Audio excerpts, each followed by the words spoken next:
बच्चों, कैसे हैं सभी? हम लोग इलेक्ट्रोकेमिस्ट्री का इंट्रोडक्शन लास्ट क्लास में दे दिए, बता दिए थे कि हमें क्या क्या सीखना है और हल्का सा गैल्वेनिक सेल के बारे में भी बताए थे। कहे थे कि उसका डिस्कशन फिर अच्छे से होगा। तो आज हम लोग अब आराम से एकदम बेसिक से आज शुरू कर रहे हैं। ठीक है, आज का सेशन इलेक्ट्रोकेमिस्ट्री का डेफिनेशन दे चुके थे, एकदम अच्छे से याद है ना सभी को। तो प्रारंभ करते हैं कुछ बेसिक टर्म्स। ठीक है, बेसिक टर्म जैसे इस चैप्टर को पढ़ने के लिए हमें क्या क्या जानना जरूरी है। तो सबसे पहले जो जानना है वो आपको क्या है, आई थिंक आपको पता होगा, ऑक्सीडेशन। ये क्लास 11 का ही शुरू का पार्ट है। ऑक्सीडेशन किसे कहते हैं? ठीक है, ऑक्सीडेशन किसे कहते हैं? तो इसका एक लेक्चर में हम आप लोगों को डेफिनेशन इसका अच्छे से बताए थे कि ऑक्सीडेशन का मतलब क्या होता है। ठीक है, यानी कि बेसिक में जो आप लोगों ने 10th में पढ़ा था क्या, कि ऑक्सीजन निकल जाए, ऑक्सीजन ऐड हो जाए, क्या बोलते हैं, ऑक्सीजन ऐड हो जाए किसी भी रिएक्शन में, जैसे कि H2 प्लस हाफ O2 ये बनाएगा H2O। इसको हम लोग बोलेंगे क्या, ऑक्सीडेशन रिएक्शन। लेकिन अब जो यहाँ का नया कंसेप्ट, नए अनुसार जो हमें मॉडर्न केमिस्ट्री के अनुसार जो जानना है वो क्या है कि if a compound or an element loses some electrons, some क्या ऑब्वियसली लूजेज इलेक्ट्रॉन्स, उसे हम क्या बोलेंगे, क्या बोलेंगे, ऑक्सीडेशन रिएक्शन। ये सभी चीज याद है ना? एक बार जरा बताइएगा।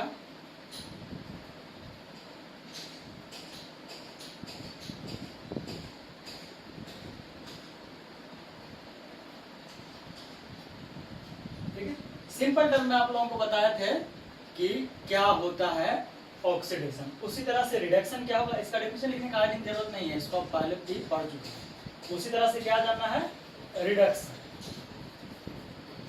तो इसमें क्या क्या पता है, लॉस ऑफ इलेक्ट्रॉन। जब इलेक्ट्रॉन लूज करे, हालांकि बहुत सी बताए थे कि loss of electron negative element भी, ठीक है, ये सब चीज भी आप लोगों को बताए थे। सॉरी लॉस नहीं, हाँ loss of electron, gain of more electronegative atom, ये सब कुछ बताए थे, लेकिन अभी एक ही डिफिनेशन से चलिए। तो रिडक्शन क्या हो जाएगा, gain of electron, gain of electron. ये कुछ बेसिक टर्म्स है जो आप लोगों को जानने हैं। इसके अलावा भी और भी बहुत चीज है। इलेक्ट्रोलाइट किसको कहते हैं, इलेक्ट्रोड किसको कहते हैं, कैथोड किसको कहते हैं, एनोड किसको कहते हैं, सभी तार हैं। लेकिन कैथोड एनोड किसको कहते हैं, ये आपको एग्जाम्पल के थ्रू में आगे अच्छे से बताने की ऐसा होता क्यों जब हम पढ़ेंगे आइडिया बिहाइंड सेल। ठीक है, आइडिया बिहाइंड सेल आखिर था क्या, सेल जब बनाया तो क्यों बना, आखिर इसका आइडिया आया कैसे, उन सब चीजों के बारे में हमें क्या है, जानना है। ठीक है, रिएक्शन गेन ऑफ इलेक्ट्रॉन, आप बहुत सारे एग्जांपल ले सकते हैं। इस एग्जांपल बताइए एक भी जो आप लोगों को याद हो, कोई एग्जांपल याद है आप लोगों को? बताए, देखिए इसका एग्जांपल बताए थे क्या, जैसे जिंक क्या करता है बताइए,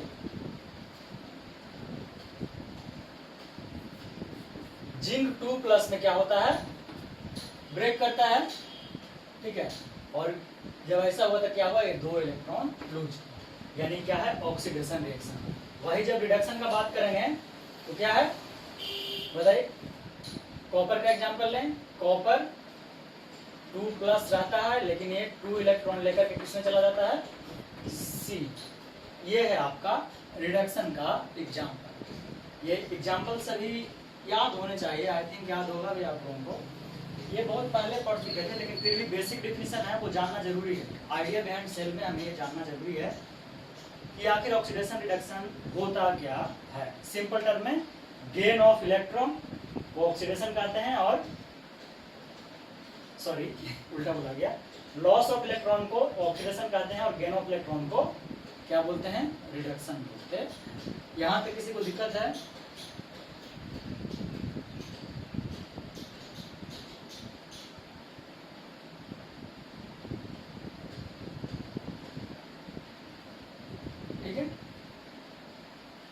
इसके बाद आयंस, ये जैसे आयंस में कटायंस अनायंस सभी होते हैं ना, आयंस किसको कहते हैं? अगर आयन का आपसे सिंपल डिफिनेशन पूछता है, सिंपली कोई पूछता है कि जरा ये बताओ कि आयन आयन क्या है, तो क्या कहिएगा? मेरे कुछ नहीं है, जैसे हम लोग किसी से कर्ज लेते हैं या किसी को देते हैं तो हमारे ऊपर क्या आता है? अगर कर्ज देते हैं तो हम क्या होते हैं? पॉजिटिव में जाते हैं, और अगर लेते हैं तो नेगेटिव। तो वही यहाँ क्या है? आयंस है। कि इसके पास क्या रहेगा? या तो पॉजिटिव चार्ज रहेगा या तो नेगेटिव चार्ज रहेगा, यही हो सकता है ना। ये क्या है? एक एटम है, atom is having either negative और पॉजिटिव चार्ज। देखिए Zn2 प्लस क्या हुआ? इसके पास दो पॉजिटिव है, ठीक है। Ag माइनस इसके पास क्या है? एक निगेटिव है। मतलब बताने का बता रहे हैं कि क्या है आयंस, ठीक है। यहाँ तक कोई दिक्कत नहीं। अब एक कंसेप्ट और यहाँ शुरू होता है, इलेक्ट्रोलाइट। आखिर ये इलेक्ट्रोलाइट क्या है? ये इंपॉर्टेंट है आज, इसी पे इलेक्ट्रोलाइटिक सॉल्यूशन का बात करेंगे। तो आखिर इलेक्ट्रोलाइट है क्या? कोई आइडिया किसी को? कुछ है तो बताइए।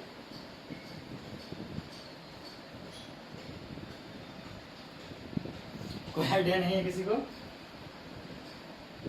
क्या आराम से इलेक्ट्रोलाइट आप लोग पढ़े हैं क्लास क्या, जब रास्टिंग वगैरह पढ़ रहे हैं तो उस समय बताया जाता है आपको, ठीक है। एकदम सिंपल सा है, a solution that contains ions, ठीक है। एक ऐसा सॉल्यूशन जो क्या करता है? आयंस कंटेन करता है, उसको क्या बोलते हैं? Electrolytic solution. इसको इलेक्ट्रोलाइटिक सॉल्यूशन भी बोलते हैं, इलेक्ट्रोलाइटिक सॉल्यूशन, ठीक है। इतना सिंपल सा इसका क्या है? आपका क्या है? डेफिनेशन है कि इलेक्ट्रोलाइट आखिर करता क्या है। तो ये तो हो गया इलेक्ट्रोलाइटिक सॉल्यूशन का, ठीक है। ये जो हम डब्ल्यू डेफिनेशन लिखे हैं वो क्या लिखे हैं? इलेक्ट्रोलाइटिक सॉल्यूशन, ठीक है। तो इलेक्ट्रोलाइट क्या हो जाएगा? ये सॉल्यूशन दैट कंटेन्स आयंस, यानी जब एक सॉल्यूशन हो जाए आयंस का तो उसको इलेक्ट्रोलाइट भी कहेंगे, इलेक्ट्रोलाइटिक सॉल्यूशन कहेंगे। तो इलेक्ट्रोलाइट किसको कहेंगे? नहीं सिर्फ आयंस को, यानी जो क्या करेगा बताइए क्या होगा? तो सुनिए क्या होता है कि इलेक्ट्रोलाइट एक कंडक्टर होता है, ठीक है। आयोनिक, यानी सिंपल टर्म में क्या कह सकते हैं उसको? कि एक कंडक्टर होता है जहां पे आयंस का क्या होता है? एक्सचेंज होता है, ठीक है। जैसे बैटरी जो हम लोग यूज करते हैं, जब गैल्वेनिक सेल पढ़िएगा तो उसको बढ़िया से उसमें एक्सप्लेनेशन है, ठीक है। सिंपली क्या होता है? आयोनिक कंडक्टर इसको बोलते हैं, यानी जहां पे आयंस का ट्रांसफर हो, ठीक है। यानी आयंस मतलब पॉजिटिव या नेगेटिव चार्ज का क्या हो? ट्रांसफर हो। जैसे कि बैटरी में देखते हैं ना, कॉपर का और जिंक का क्या रहता है? रड, मेटल का मेटल ही होता है ना, और कॉपर और जिंक क्या है? मेटल रड है, और वो डाला रहता है जिंक सल्फेट और कॉपर सल्फेट के सॉल्यूशन में। तो वहीं से वो क्या आयंस जनरेट करता है, ठीक है। वो क्या करता है? आयंस जनरेट करता है। तो इलेक्ट्रोलाइट क्या हुआ? आप पूछता है तो बताइएगा।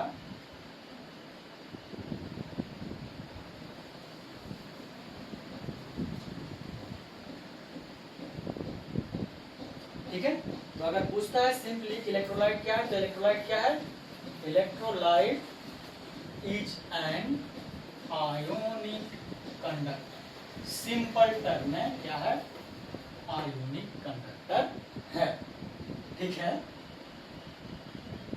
ठीक है। अब यहाँ एक और फिर अब आएगा, समझ में आया ना? आई थिंक, ठीक है। अब फिर से देखिए इलेक्ट्रोड, इसको जरा आप लोग बताइए पहले हमको, इलेक्ट्रोड किसको कहते हैं? बहुत सारे, कुछ भी बहुत सारे बोल सकते हैं। इलेक्ट्रोड किसको कहते हैं बताइए, क्या है इलेक्ट्रोड?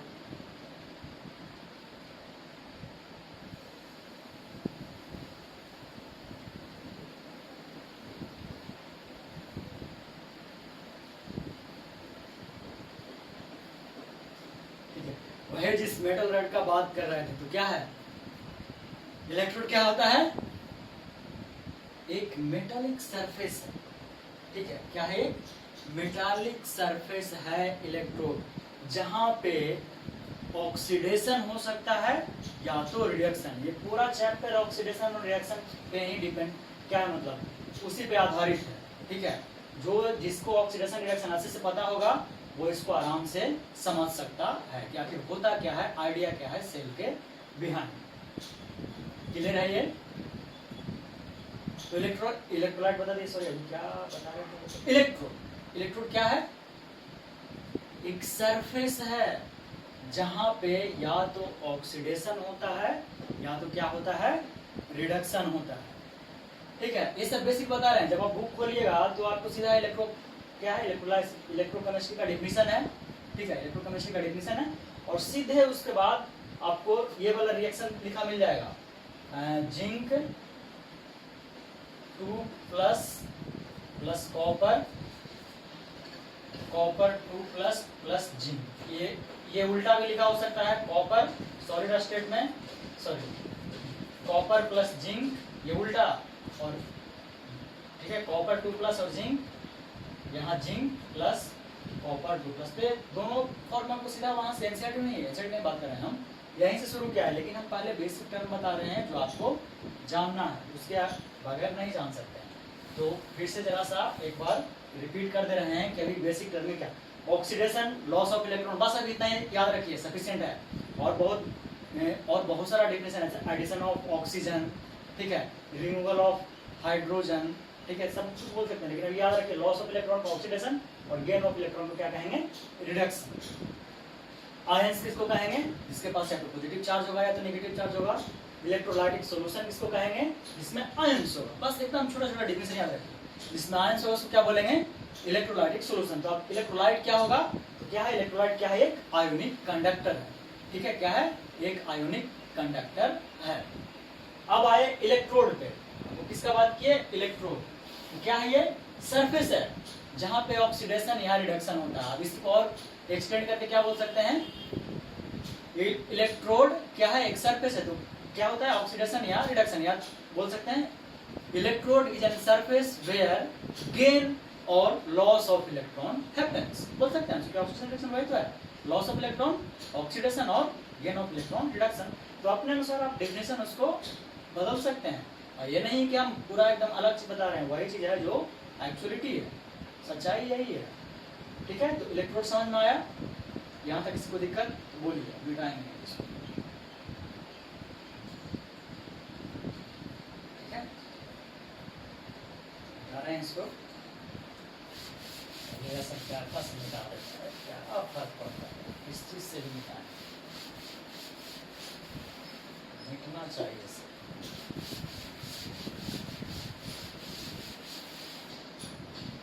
ठीक है, तो इलेक्ट्रोड समझिए फिर से, इलेक्ट्रोड क्या है, एक सरफेस, और कैसा, मेटालिक सरफेस, ठीक है, क्या है, इलेक्ट्रोड एक मेटालिक सरफेस है, सरफेस वेयर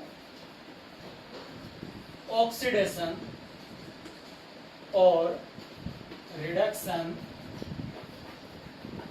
टेक्स प्लेस। क्या होता है, जहां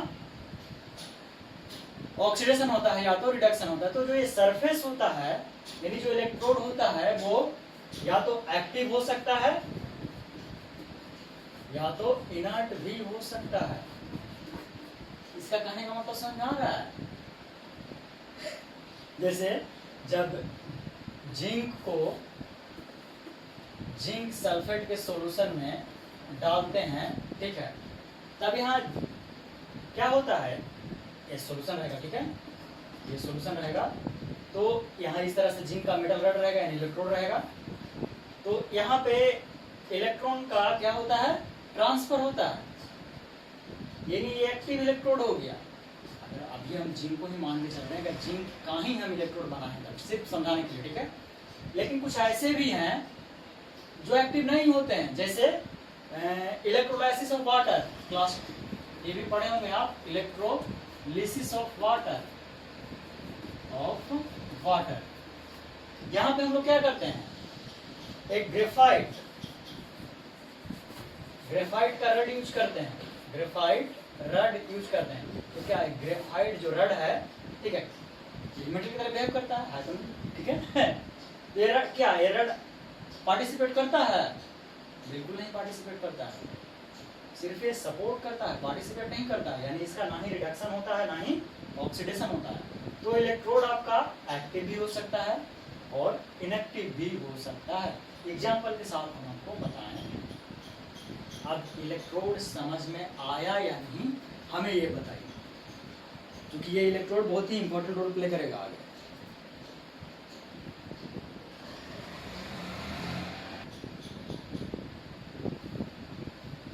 ये समझ में आया इलेक्ट्रोड के बारे में? तो इलेक्ट्रोड एक्टिव और इनएक्टिव दोनों हो सकता है। यानी इलेक्ट्रोड पार्टिसिपेट, जैसे आप ऑक्सीडेशन में जो एग्जांपल दिए थे, और ले लीजिए जिंक, ठीक है, Zn2+2 इलेक्ट्रॉन। यानी कि यहाँ पे जिंक का क्या हो रहा है, ऑक्सीडेशन हो रहा है, ये पार्टिसिपेट कर रहा है, ठीक है, यहाँ पे पार्टिसिपेट कर रहा है। लेकिन यहीं पे ग्रेफाइट हमारा इलेक्ट्रोलिसिस ऑफ वाटर में क्या करता है, पार्टिसिपेट नहीं करता है। तो ये आवश्यक नहीं है कि जिसका हम इलेक्ट्रोड जो यूज कर रहे हैं वो क्या करे, पार्टिसिपेट ही करे। किसमें, केमिकल रिएक्शन में। यानी अभी यहाँ सेल पढ़ रहे हैं, इस सेल में पार्टिसिपेट ही करे, ये जरूरी बिल्कुल भी नहीं है। ये पॉइंट क्लियर हुआ, ठीक है, ठीक है ना। वो पार्टिसिपेट कर भी सकता है नहीं। यानी इससे हमको ये प्रूफ हुआ ना कि अगर इलेक्ट्रोड के रूप, इलेक्ट्रोड क्या हो सकता है, सिर्फ और सिर्फ सरफेस प्रोवाइड करवाएगा कि हाँ भाई आओ, मेरा सहायता लो, ठीक है, और अपना काम करो, चलते बढ़ो। वो हो गया इनएक्टिव। एक होगा एक्टिव, नहीं, जैसे हम लोग क्या करते हैं, इसको अगर रियल लाइफ एग्जांपल में लें, तो जैसे कि चलिए रूम का ही दो गो रूम पार्टनर क्या करते हैं, आपस में शेयर करते हैं, रहते हैं। अब एक रूम पार्टनर ऐसा हुआ है, घर से खाने के लिए लाता है, कुछ आपको देता ही नहीं है, ठीक है, निकालता है, हमको मतलब नहीं है, बस यहाँ रहते हैं, बस वही। तो क्या हो गया, एक तरह से इनएक्टिव हो गया आपके लिए ना। आप लाते हैं तो सब कुछ बांटते हैं, लेकिन वो लाता है तो कुछ नहीं बांटता, ठीक है, इस तरह से। तो वो क्या है, इनएक्टिव है। या और कहिए, अगर इनएक्टिव के लिए तो और भी बहुत अच्छा एग्जाम्पल है, हम रूम में पैक हो गए, बाहर क्या हो रहा है हमको कोई मतलब नहीं, ठीक है। एक होता है कि जरा सा बाहर कुछ हुआ तो एकदम रूम खोल करके दौड़ जाते हैं, लेकिन कुछ लोग होते हैं कि एकदम आराम से अपने काम में मगन रहते हैं। तो ये हुआ एक्टिव और इनर्ट। यानी इलेक्ट्रोड आपका एक्टिव भी हो सकता है और इनर्ट भी हो सकता है। अब समझ में आ जाना चाहिए।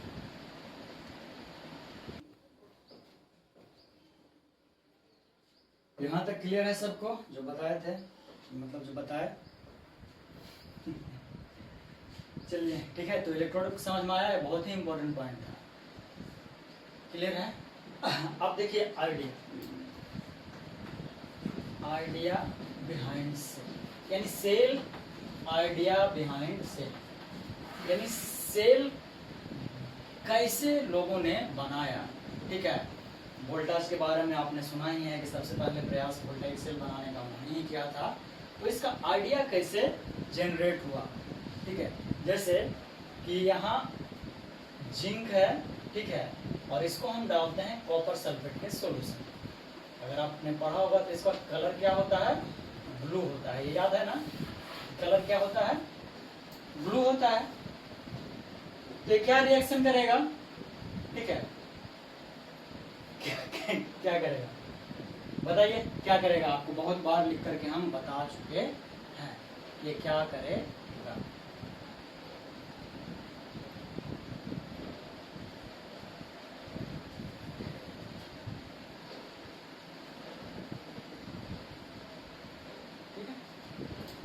जिंक प्लस कॉपर 2 प्लस, ये चेंज किसमें हो जाएगा, जिंक 2 प्लस प्लस कॉपर, ठीक है, ये बता चुके हैं। देखिए आइडिया बता रहे हैं, तो क्या होगा एक्चुअल सोल्यूशन में, क्या होगा कि जिंक क्या होगा, 2 इलेक्ट्रॉन लूज करके Zn प्लस में बन जाएगा, और वहीं पे कॉपर क्या करेगा, 2 इलेक्ट्रॉन एक्सेप्ट करके करेगा ना, क्या करेगा बताइए, हम सही लिख रहे हैं या गलत लिख रहे हैं? ठीक है, एकदम सही लिख रहे हैं। क्या हो जाएगा, कॉपर 2 प्लस रहेगा, सॉरी ये 2 इलेक्ट्रॉन लेकर के ये कर लें, ये होगा रिएक्शन। तो क्या इस रिएक्शन में हमें कुछ मिलेगा? हमको तो चाहिए कि हमको आउटपुट मिले, हमको आउटपुट मिलना चाहिए ना। ये क्या स्पॉन्टेनियस है, जैसे ही जिंक को डालेंगे कॉपर सल्फेट के सॉल्यूशन में, वो एक स्पॉन्टेनियस रिएक्शन है, खुद ब खुद ये रिएक्शन प्रारंभ कर देगा, हम कुछ नहीं लगाए, हमको कुछ मिला, ऑब्वियसली मिलना चाहिए था। तो क्या हो सकता है कि सॉल्यूशन को हीट कर दे, सॉल्यूशन क्या हो जाए, हीट कर दे, लेकिन हमको सॉल्यूशन हीट थोड़ा करना है, क्या उस पानी से आपको नहाना है? क्यों नहाइएगा? बिल्कुल हमको नहाना नहीं ना है, हमको आउटपुट चाहिए, वोल्टेज चाहिए, ताकि हम बल्ब जला सकें, बैटरी चला सकें, यानी कि मोबाइल चला सकें, कार चला सकें। ठीक है, और गिब्स एनर्जी अगर आप लोग पढ़े होंगे कि स्पॉन्टेनियस रिएक्शन का डेल्टा जी क्या होता है, निगेटिव होता है, गिब्स एनर्जी। ठीक है, पढ़ना था, क्या होता है गिब्स एनर्जी, क्या होता है स्पॉन्टेनियस रिएक्शन का, जब हम लोग थर्मोडायनामिक्स पढ़ रहे थे तो इसमें पढ़ाया गया है, गिब्स फ्री एनर्जी के टर्म निगेटिव होता है। ठीक है, यानी कि क्या हो रहा है, घट रहा है, इसका एनर्जी घट, जब ये पहले था तो अपने फ्री स्टेट में ओरिजिनल पोजीशन में था, लेकिन जैसे ही जिंक कॉपर सल्फेट के सॉल्यूशन में डाले, क्या हुआ, इसका एनर्जी कम गया। क्यों कम गया, यानी कुछ तो दिया होगा, ठीक है, कुछ तो बाहर किया, तो इसलिए वो हीट के रूप में ही आया होगा। ठीक है, क्योंकि क्या ये तो एक सॉल्यूशन ही है, मात्र एक ही सॉल्यूशन में क्या क्या होता रहेगा, अगर ये रड रहे तो आप इस तरह से इसको और समझिए, जिस तरह ये इस तरह से ये जिंक का रड है, ठीक है, ये जिंक रड है, ये कॉपर सल्फेट का सॉल्यूशन। कॉपर क्या कर रहा है, ठीक है, कॉपर क्या कर रहा है, इलेक्ट्रॉन एक्सेप्ट कर रहा है। ठीक है, देखिए यहाँ कॉपर क्या है, इलेक्ट्रॉन, यानी जिंक क्या करेगा, इलेक्ट्रॉन लूज करेगा, यही तो किया था। तो इस पे क्या आएगा, पार्शियल पॉजिटिव चार्ज, यानी हल्का पॉजिटिव चार्ज बढ़ना शुरू हो जाएगा, और ये जो बढ़ेगा उसको ऐसे एक्सेप्ट करने के लिए कॉपर तो तैयार ही है, तैयार बैठा है ना, हाँ ठीक है, तुम दो हम लेते जाते हैं, तो क्या इससे हमें कुछ मिलने वाला है, कोई प्रॉफिट होने वाला है? हमको तो ऐसा नहीं चाहिए, तो स्पॉन्टेनियस रिएक्शन में न्यूट्रल हो जाएगा एक तरह से। हमको तो चाहिए था कि इस पर इलेक्ट्रॉन आए और इलेक्ट्रॉन इस तरह से आगे बढ़े, ताकि मेरा जो यहाँ सर्किट से कनेक्टेड बल्ब है, ठीक है, तो सर्किट से कनेक्टेड बल्ब है, बल्ब बनाना ही अच्छा से वो जले, हमें तो ये चाहिए ना, बैटरी चले यानी बल्ब जले, जो भी करना चाहते हैं, इससे हमें कोई फायदा नहीं होगा। लेकिन एक कंसेप्ट यहाँ पता चला कि ऐसा करने से कि अगर जिंक को हम कॉपर सल्फेट के सॉल्यूशन में डाल देते हैं तो हम बैटरी नहीं बना सकते हैं। तो साइंटिस्टों ने एक नया, अब चूंकि प्रैक्टिस करते करते ही कुछ नया बनता है, ऐसे तो हम बैटरी नहीं बना सकते हैं। तब उन्होंने बैटरी बनाने के लिए क्या किया कि जो जिंक है उसको जिंक सल्फेट के सॉल्यूशन में डाला, और जो कॉपर है उसको कॉपर सल्फेट के सॉल्यूशन में डाला, ये किया यहाँ पे, तब जाकर के उन्हें कुछ आउटपुट मिलता है। इसका डिस्कशन आगे करते हैं। यानी आइडिया बता रहे थे कि क्या क्या प्रयास किया, कैसे कैसे उनको क्या क्या करना पड़ा। ये बिना मेहनत के कुछ होता नहीं है, चाहे वो स्टडी हो चाहे कुछ भी हो, और साइंटिस्ट लोग तो और पागल होते हैं।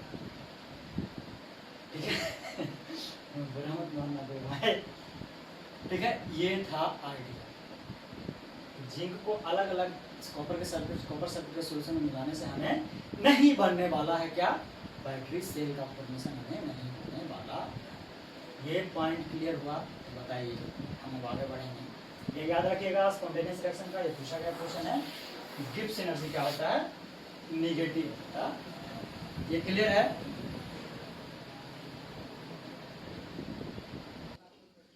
ठीक है, तो हम लोग आगे बढ़ते हैं इलेक्ट्रोकेमिकल सेल पे, कि इलेक्ट्रोकेमिकल सेल कितने टाइप का होता है। तो कितने टाइप का सेल होता है? पहला गैल्वेनिक, जो आप लोग पढ़ते भी आ रहे हैं, इसी को वोल्टाइक सेल भी कहते हैं, वोल्टाइक सेल। ठीक है, इसके बाद होता है रिवर्सिबल सेल, और जो लास्ट में होता है वो क्या होता है, अब अगर ये गैल्वेनिक है तो कौन सा सेल लास्ट में बच गया? Electrolytic cell. Electrolytic cell. अब ये गैल्वेनिक सेल, ठीक है, इसका क्या होता है? स्पॉन्टेनियस रिएक्शन होता है। जब भी बात कर रहे थे हम लोग, क्या होता है इसका रिएक्शन? स्पॉन्टेनियस। यानी अगर स्पॉन्टेनियस होता है तो इसका डेल्टा जी क्या होगा? नेगेटिव। ठीक है, यहां तक कोई दिक्कत किसी को? रिवर्सिबल में क्या होगा बताइए?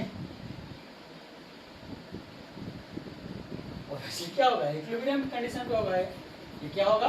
Equilibrium condition. रिवर्सिबल का मतलब क्या है? एकदम इक्विलिब्रियम कंडीशन पे, यानी ना ही फॉरवर्ड डायरेक्शन में कोई रिएक्शन हो रहा है, ना ही बैकवर्ड डायरेक्शन में।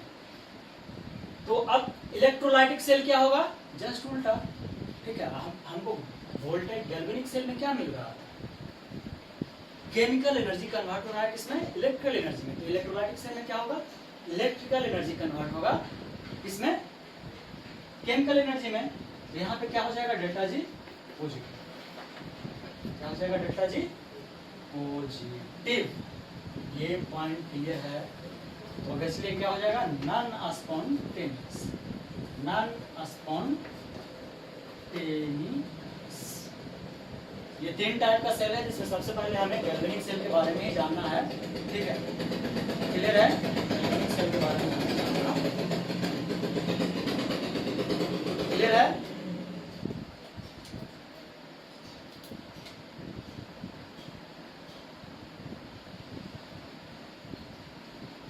यहाँ तक किसी को कोई दिक्कत? कोई दिक्कत हो तो बोलिएगा, नहीं तो हम आगे बढ़ते। आगे बढ़ने के कहने का मतलब क्या है? अब सीधा हम लोग गैल्वेनिक सेल में आते हैं। आज गैल्वेनिक सेल आप लोग को बता देते हैं।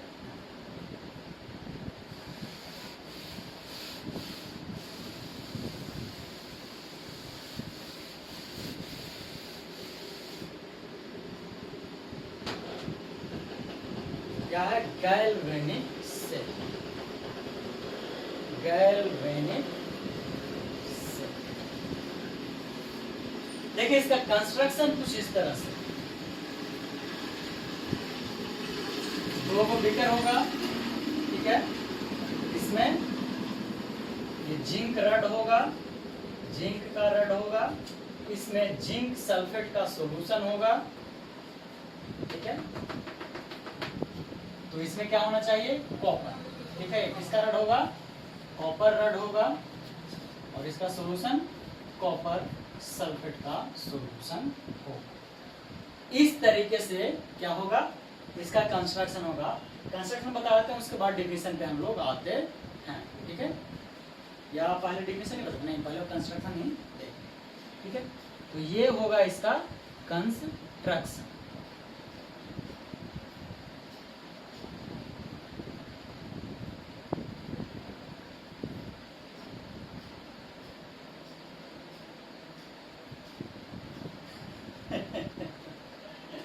और सोच रहे हैं क्या बना दिया? अरे वैसे ऐसे ही कंस्ट्रक्शन करते हैं।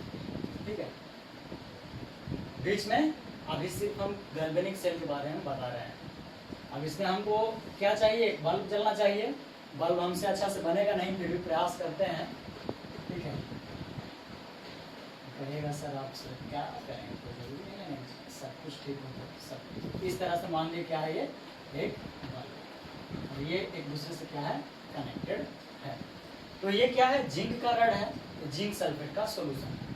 तो क्या कह रहे थे कि ये क्या करता है? क्या करेगा? अभी ना बताया थे कि Zn2+ में कन्वर्ट होगा ये। ठीक है, यानी कि ये क्या करेगा? इलेक्ट्रॉन लूज करेगा। ठीक है, क्लियर? यहाँ क्या होते जाएगा? इलेक्ट्रॉन की संख्या बढ़ती जाएगी। ये सॉल्यूशन में Zn+2 दे रहा है। ये जो जिंक का रड है, फिर सुनिए, ऐसा सुनिए भाई, ये जो जिंक का रड है वो सॉल्यूशन में Zn+2 दे रहा है। ठीक है, यानी कि इस जो रड पे क्या आ रहा है? नेगेटिव चार्ज आता जा रहा है। ठीक है, पहले क्या था? इसमें अगर कॉपर आता तो कॉपर एक्सेप्ट कर लेता, तो शुरू में आइडिया बताया बिहाइंड। लेकिन अब ये इलेक्ट्रॉन क्या करेगा? इस साइड में मूवमेंट प्रारंभ कर देगा। वही काम यहाँ क्या करेगा? कॉपर का जो होगा क्या होगा? ये पॉजिटिव चार्ज में चला जाएगा। जाएगा ना पॉजिटिव में। अब हाँ या ना बताइए कि कॉपर रेड पे क्या होगा, पॉजिटिव चार्ज जनरेट होना प्रारंभ हो जाएगा इस सॉल्यूशन के कारण। ठीक है, इसके कारण, इस सॉल्यूशन के कारण, क्योंकि सॉल्यूशन से ही तो आप रिएक्शन करना है उसको, अपने ही सॉल्यूशन से। इस तरीके से क्या हो जाएगा, हमारा बल्ब ग्लो करेगा। यानी हमें यहाँ कुछ मिला, हमको जो चाहिए था कि हमको मेरा बल्ब जलना चाहिए। जब डिफरेंट इलेक्ट्रोलाइटिक सॉल्यूशन का किए यूज था, इलेक्ट्रोलाइटिक सॉल्यूशन बात किए थे ना, जिसमें क्या हो, आयंस का ट्रांसफर हो, तो ZnSO4 क्या है, इलेक्ट्रोलाइटिक सॉल्यूशन है, या उस तरह से कॉपर सल्फेट क्या है, इलेक्ट्रोलाइटिक सॉल्यूशन है। ठीक है, तो अब अगर इलेक्ट्रॉन का मूवमेंट इस तरह से है तो आपको याद होगा करंट का डायरेक्शन क्या होगा, आई का डायरेक्शन इस साइड में होगा। इस तरह से इसका क्या है, कंस्ट्रक्शन है। ये पॉइंट क्लियर हुआ या नहीं, हमें ये पता है। बहुत ही आसान है, समझ जाइएगा तो आराम से सब कुछ क्लियर होता जाएगा। यहाँ तक किसी को कोई दिक्कत नहीं ना है। फिर से बता दें क्या क्या हो रहा है, क्या कर रहा है। जिंक आखिर इलेक्ट्रॉन छोड़ रहा है, इलेक्ट्रॉन छोड़ रहा है ना, तभी तो वो Zn+2 में आ रहा है। तो इलेक्ट्रॉन छोड़ेगा तो आखिर इस रड के पास आएगा और रड से इस साइड से उस साइड में जाना प्रारंभ करेगा, हमारा बालू जलना शुरू हो जाएगा। ठीक है, यहाँ तो कोई दिक्कत। तो अब इसको कहते हैं क्या है, एनोड। ये क्या बन जाता है, एनोड, और ये क्या बन जाता है, कैथोड। पूरा सॉल्यूशन का बात नहीं कर रहे हैं, इसका बात कर रहे हैं। ठीक है, अब जो इलेक्ट्रोड है वही इलेक्ट्रोड क्या हो गया, इलेक्ट्रॉन आने के कारण यहाँ पे एनोड और वहाँ कैथोड। और यही इस इलेक्ट्रॉन के कारण इसका एक और नाम पड़ता है, बता सकते हैं, एनोड कैथोड तो हम बता दिए। क्या हो जाएगा ये, कैटायन। अब हाँ या नहीं ये आप लोगों को हमको बताना है, इसको कैटायन कहेंगे या कुछ और कहेंगे।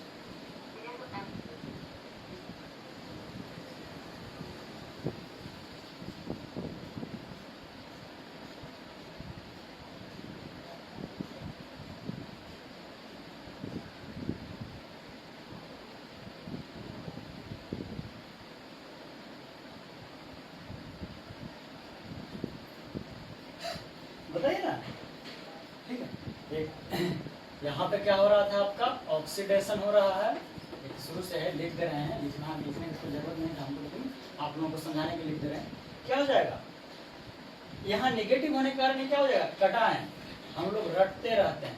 अच्छा, इसको ये बताया कि सही में इसको हम कैटायन कहेंगे या आनायन कहेंगे, क्योंकि इसमें बहुत कंफ्यूजन होता है सभी को। चलिए ठीक है, आप लोगों का क्वेश्चन रहा। ठीक है ठीक है, अब हमको ये बताने के लिए क्वेश्चन रहा, कैटायन किसको कहते हैं और अनायन किसको कहते हैं। ये दो, चूंकि कैटायन, अनायन और एनोड और कैथोड में हमेशा कंफ्यूजन बच्चों को होता है, इसलिए आपका एक टास्क है। हम ये तो बता दिए एनोड और कैथोड, ये क्यों नाम पड़ा एनोड, ये भी जान लीजिए नाम क्यों पड़ा, यानी नेगेटिव चार्ज आने के कारण। ठीक है, और यहाँ पॉजिटिव चार्ज आने के कारण क्या पड़ा, कैथोड। ये सारा याद नहीं रखना है, मतलब समझिए आखिर क्या हुआ था। जिंक सॉल्यूशन में ये इलेक्ट्रॉन छोड़ा तब यहाँ पे नेगेटिव चार्ज आया। ठीक है, तभी तो इसको हम एनोड कहे। ठीक है, तो अब एक क्वेश्चन ये उठता है कि क्या अगर इस तरह का सेटअप तैयार हो गया, हम सिर्फ अभी सेटअप तैयार किए हैं, हम उसको कुछ दिए नहीं है, तो क्या ये बल्ब जलते रहेगा, बताइए, ये बल्ब जलते रहेगा। हम सिर्फ सेटअप तैयार किए हैं, क्लू भी दे रहे हैं, सिर्फ सेटअप तैयार किए, तो क्या ये बल्ब जलते रहेगा, नहीं जलेगा। कब, सिर्फ एट इंस्टेंट, यानी कुछ क्षणों के लिए। इंस्टेंट मतलब क्या होता है, for a while, for some instant, ये कुछ देर के लिए जलेगा। ठीक है, कब तक जलेगा, ऑब्वियसली जब तक इक्विलिब्रियम में नहीं आता है। तो इसको इक्विलिब्रियम आने में समय क्या लगेगा, ये केमिकल रिएक्शन है। ठीक है, तो ये जो जलेगा वो एट इंस्टेंट जलेगा। यानी ये था कंस्ट्रक्शन गैल्वेनिक सेल का। ठीक है, इस तरह से कंस्ट्रक्ट किया गया था। अगर ऐसा होता है कि एक बार सिर्फ कंस्ट्रक्ट कर दें और ये जलते रहे, तो हम मोबाइल बैटरी, मतलब सीधा मोबाइल क्या करते हैं, पुट खत्म, फिर से चार्ज में पहुंच देते हैं, एकदम परेशान हो जाते हैं। लाइट कट गया तो लगता है कि क्या किसी ने मार दिया हमें, तो ऐसा संभव नहीं ना था। तो ये सिर्फ क्या है, कंस्ट्रक्शन पावर, ये सिर्फ एट इंस्टेंट चलाएगा। हमें उसके लिए क्या करना पड़ता है, वोल्टेज देना पड़ता है, जिसका डिस्कशन हम ऐसा नहीं किए, पिछला क्लास में किए थे।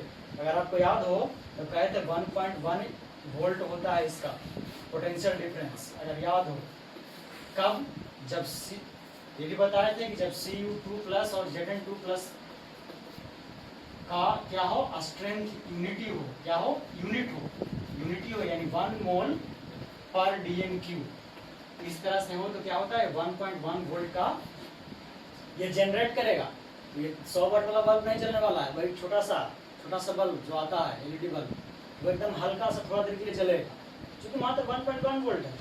और फिर क्या हो जाएगा, इक्विलिब्रियम में आ जाएगा। तो यही कहते फिर ग्रेटर देन 1.1 वोल्ट डालते हैं।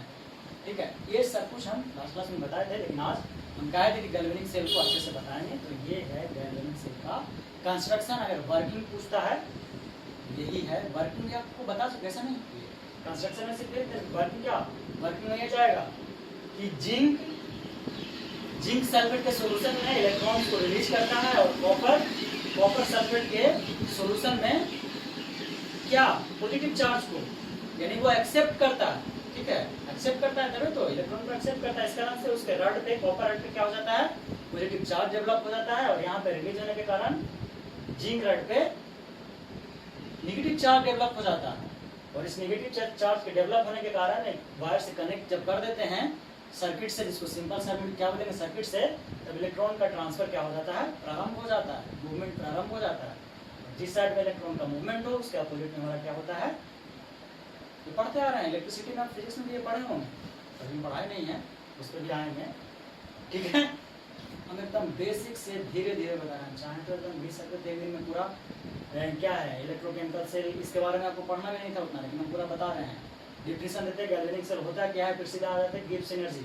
जो इक्वेशन हम लिखे थे, कौन सा, कहाँ गया, नहीं लिखा हुआ है, ये वाला इक्वेशन, Cu2+ Zn2+ क्या था, इधर है Zn2++ सॉरी,